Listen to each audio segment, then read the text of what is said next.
اعوذ باللہ من الشیطان الرجیم بسم اللہ الرحمن الرحیم ان اللہ فالق الحب والنوا، بے شک اللہ ہی ہے پھاڑنے والا دانے کو اور گٹھلی کو.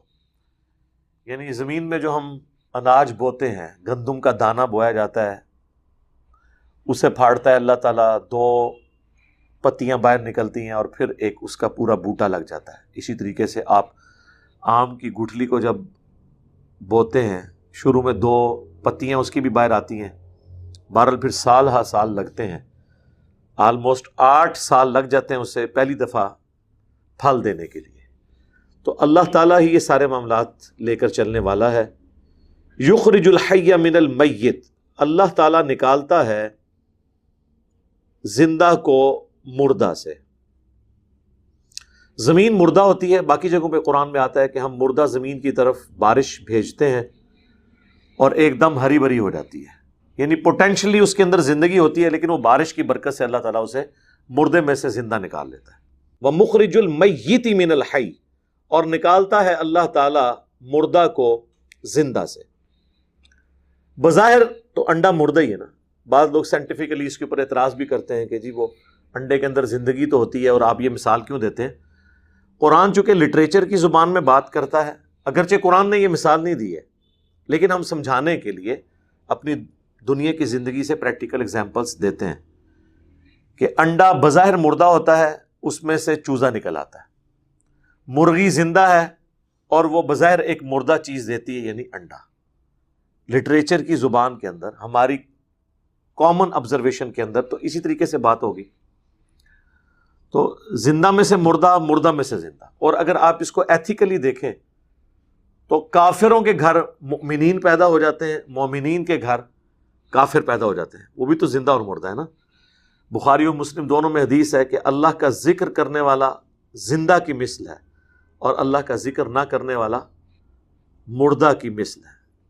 ذکر تو پھر بعد کی چیز ہے نا، اس سے بڑی چیز ہے ایمان کی دولت. جو ایمان لانے والے ہیں وہ زندہ ہیں، جو ایمان نہیں لانے والے ان کو اللہ نے قرآن میں مردہ کہا ہے. سورۃ الانعام میں یہ آیت گزر چکی ہے کہ حق بات وہی قبول کرتے ہیں جو بات کو سن لیتے ہیں، اور مردوں کو تو اللہ تعالیٰ قیامت کے دن ہی اٹھائے گا. یعنی عقل کے اندھے جو بات کو قبول نہیں کرتے ان کو اللہ تعالیٰ نے مردوں سے تشبیہ دی ہے.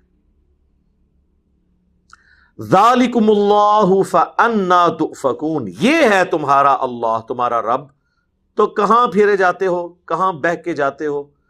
یعنی جس رب کی یہ کوالٹیز ہیں اسے اپنا معبود مانو، اسے اپنا الہ مانو اور اسی سے ہی دعائیں مانگو.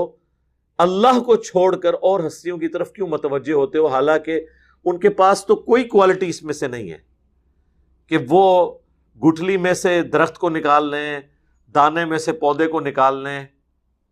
یہ تو کسی کو پتہ بھی نہیں ہے. لوگ کہتے ہیں نہیں، نگاہ مار کے یہ کر دیتے ہیں وہ کر دیتے ہیں. میرے بھائی، زمین کو اللہ نے ایک ہی بار آرڈر دیا ہوا ہے، کتنی تابع فرمان ہے. میں اکثر حیران ہوتا ہوں زمین کے اوپر، مٹی کے اوپر. آپ دیکھیں کہ سڑکوں کے کناروں کے اوپر بھی یہ منظر تو آپ کو اسلام آباد میں کثرت سے نظر آئے گا، کیونکہ وہاں کی آب و ہوا بڑی موزوں ہے اس سبزے کے اعتبار سے. تو بارش کی وجہ سے جب پانی سڑکوں پہ بہتا ہے نا تو وہ ساتھ مٹی کو بھی بہا لے جاتا ہے. پھر الٹیمیٹلی سڑکوں کے کارنرز کے اوپر انہوں نے چھوٹے چھوٹے سوراخ بنائے ہیں جس کے ذریعے وہ پانی گٹر کے اندر اور پھر ندی نالوں تک الٹیمیٹلی پہنچ جاتا ہے.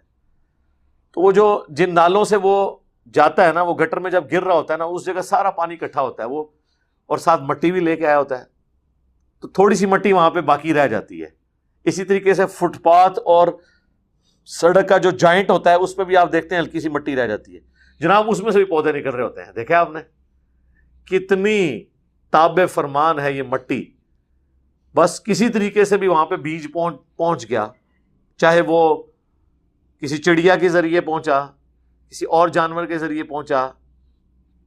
زمین چھوڑ دیں آپ، یہ پرانے جو قلعے ہیں، پرانی دیواریں جو مٹی کی چنائی کے ساتھ تھیں، آپ دیکھیں ان پہ بارش ہوتی ہے اس میں سے بھی کتنے بڑے بڑے درخت نکل آتے ہیں.